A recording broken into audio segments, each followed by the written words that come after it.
In this video, I'm going to try and give a quick summary of how I shoot my focus stacked macros.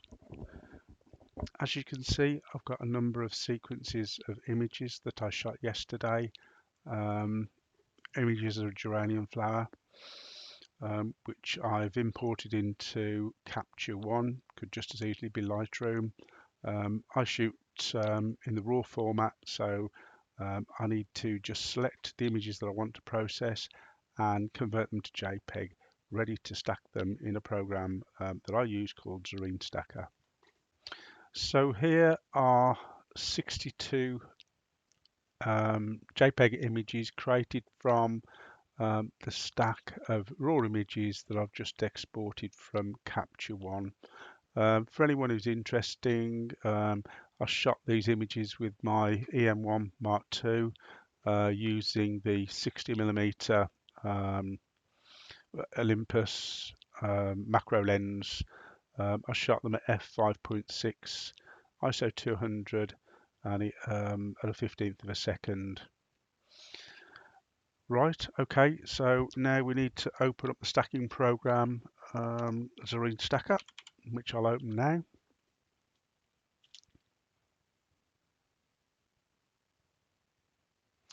And just select all of those, Control A, and drop them into Xareen Stacker.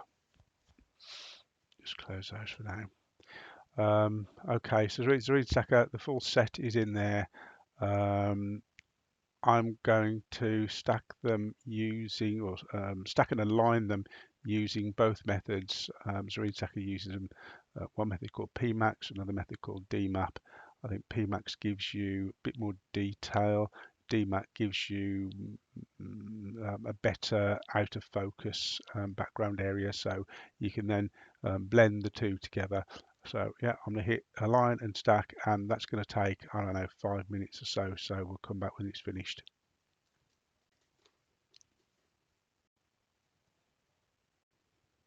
So Xareen Stacker's finished stacking these this stack of images now. The next stage is to edit or blend the PMAX and the DMAP image. That on the right hand side is the DMAP. This on the left side at the moment is that last image. But if I go into edit mode, start retouching, and then maximize the image I'm going to be editing, and then click on PMAX, what I can do is the image I see here is the DMAP. If I press S on the keyboard, that shows me whichever image I've got highlighted, and what I can do, where I paint, it will paint through from the PMAX into the DMAP, giving me my retouched image. So there isn't much to do here. I can zoom in more, and okay, I'm just going to paint over these areas here to bring them up a bit. There's certain areas that I might be able to get more in focus, but maybe I don't want them in focus. I only want certain areas in focus, so it's up to me to choose, or you, if you want to try this out yourself, you to choose what you want in focus and what you don't want in focus. So, okay, I'm going to go spend a little bit of time going through this and bringing into focus, or bringing in the detail of the PMAP image into the DMAP image to create the final retouched version. Now you can see there's quite a few bits of dust and hairs, and goodness knows what. Now I'm not going to try and do anything with those here. When I've done this, I'll take it into Photoshop and try and get rid of those. Okay, so I'll come back to you again when I've finished retouching this as my best I can. Okay, see you in a little while. Right, so I've finished retouching, and as you can see, well, I've made the focus of the whole image just the center of the plant, this area here. Now, if I make the DMAP image the background and then press S on the keyboard, that will bring through the original DMAP image. Oh, yeah, there you go. And you can see there's parts of the petals that were in focus. I made them out of focus by selecting an image here where it's out of focus, then painting it through to here, because I thought, I don't know whether that's just personal preference really, but I felt that the in focus petal area took away a little bit from the main subject of the image, which is the center of the flower. So I made it a bit out of focus. So there you go. What we need to do, we need to commit the retouching, and we then need to save the image as another JPEG. I will save it, I'll save it as best quality, and I'll put it into the same folder with all of the stack of image that it's been created from. This one you see, it's Zarine Stacker has just renamed it with a ZS for Zarine Stacker Retouched. So we're not going to overwrite anything. We'll just save it in there.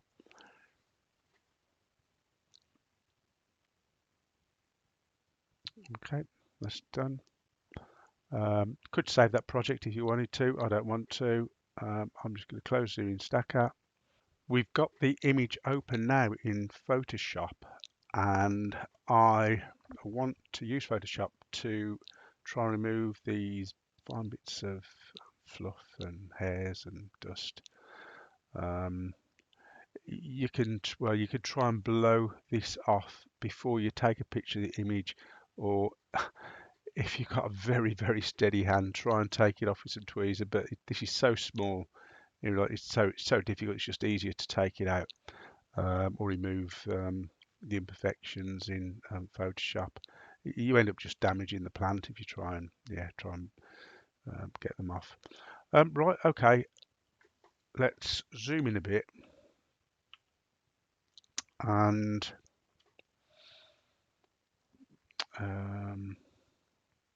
actually I noticed there's a bit up here. I think there must have been some I don't know, some on the lens or something or other, and as it stacked it and aligned it, you've got a little streak. So first off, let's get rid of that. Let's go to healing brush, press Alt on the keyboard, select an area, and then just paint over it, and it should just get rid of that. Yeah, that's lovely. Right, okay, we can try and do the same here with these hairs and stuff, but it's probably going to be a little bit more difficult. Make my brush a little bit bigger. Just get rid of that first. Okay, we'll try this one here.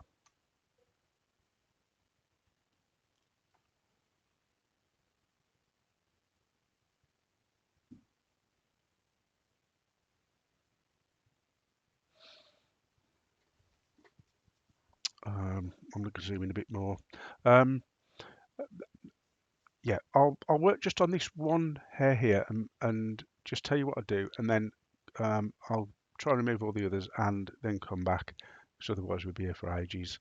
Zoom in a bit more.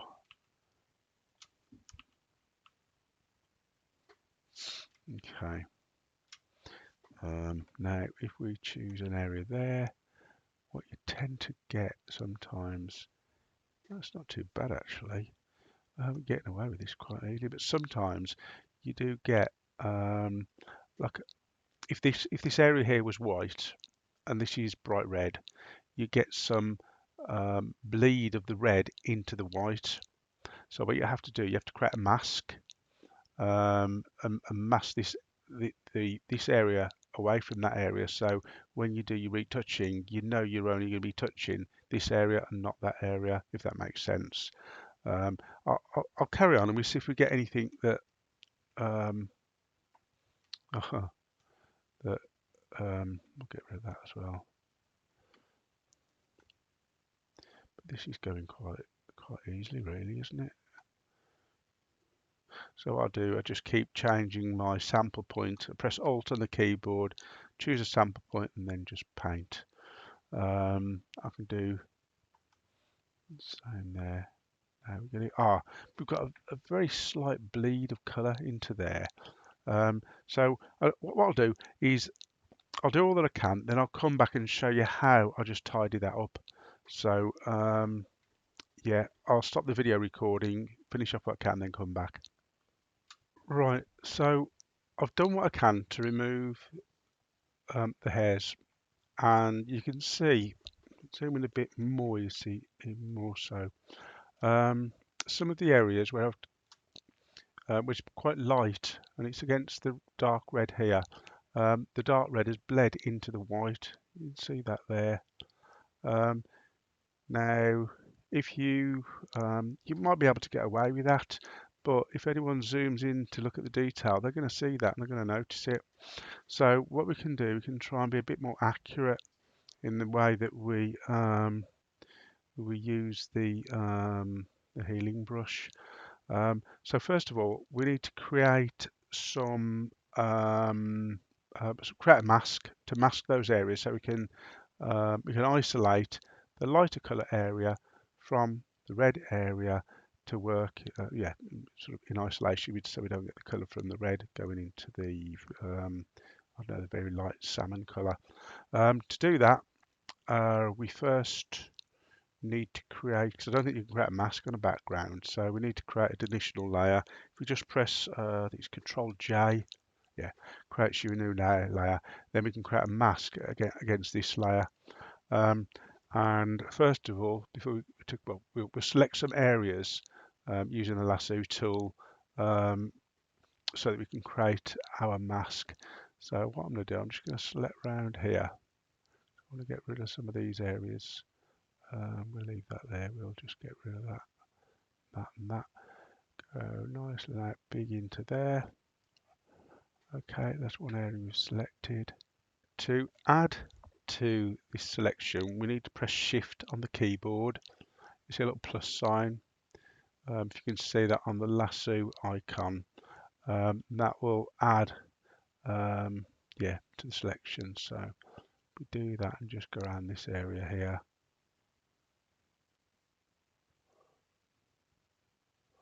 I don't know, is that going to cover it all? I'll just, yeah, that's what we need there, I think, isn't it? And if I go down to here, this is the mask icon. If I hit that, it'll create a mask. If I alt click that, that's the mask that we've got.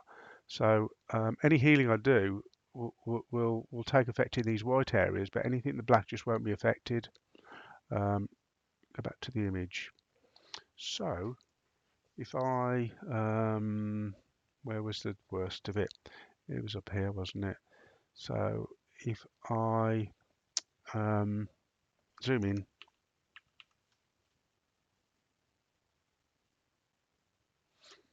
I hope this works now. If I choose the healing brush again, and I've chosen, I need to choose that. If the mask is selected, so if I do that and the mask is selected, I want to be trying to heal the mask, which I don't want it, so that will have no effect really. I want to be healing the image through the mask. So I'm over here. If I make the brush a little bit smaller, I hope how do I do that? Like that. That is the left square bracket key. And if I press the Alt key, sample an area, and then do that from here, do that. Oh, no, undo that. Obviously, I'll come back from here again.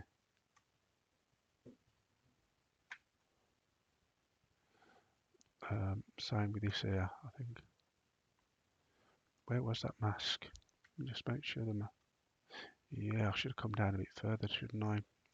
Hey, Um, you can actually paint on the mask, so I could press X to change the color of the brush, change to a brush, and actually just oh, the trouble is I may have gone into some stuff I don't want to go into there, so I'm not going to do that. If you want to do that, if you had to do that, you would have to be more careful. But change back to that and just carry on with me healing. If it's Shift J, isn't it? Yeah, there's my healing brush. If I go, say, to this one here, sampling area, yeah, and I can,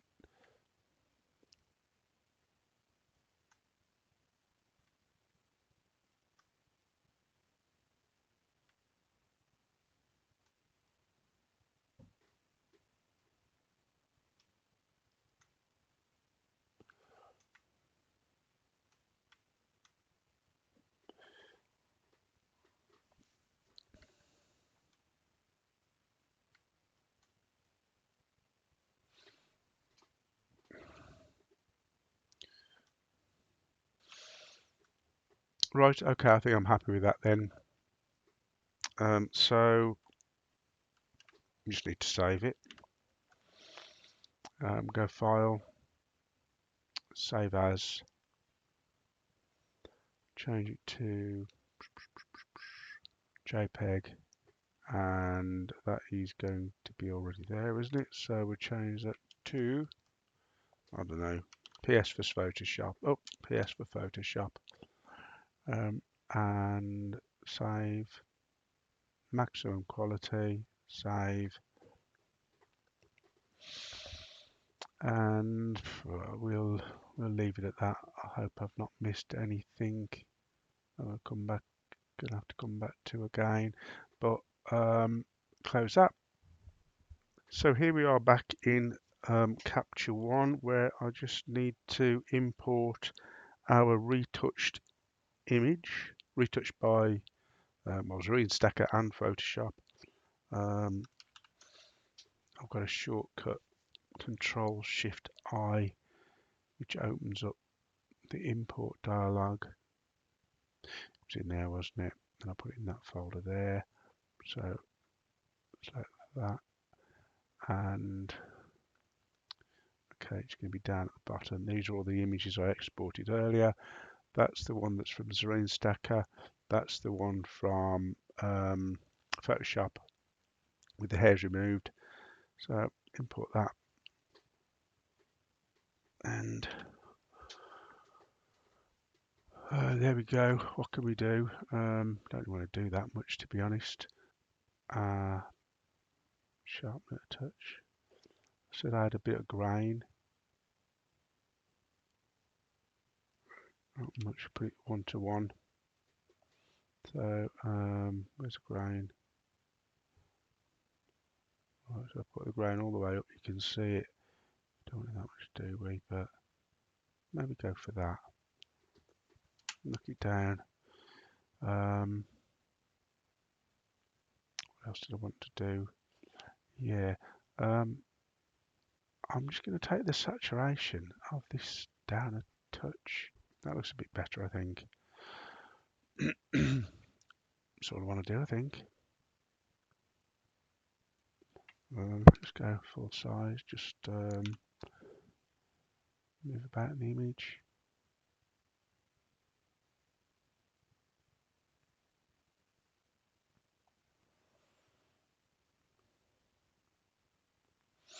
All looks okay, I think. Yep. So we just save it now. Knock the resolution down a bit because otherwise it can be too big. And JPEG quality, knock that down. And we'll output it into for Steemit 20191202 process. So there we got that. Yeah, that's it there, isn't it? So that's the JPEG I'm going to upload. looks quite nice. All it needs to do is to finish off the video and then make the Steemit post. Okay, thank you. Bye.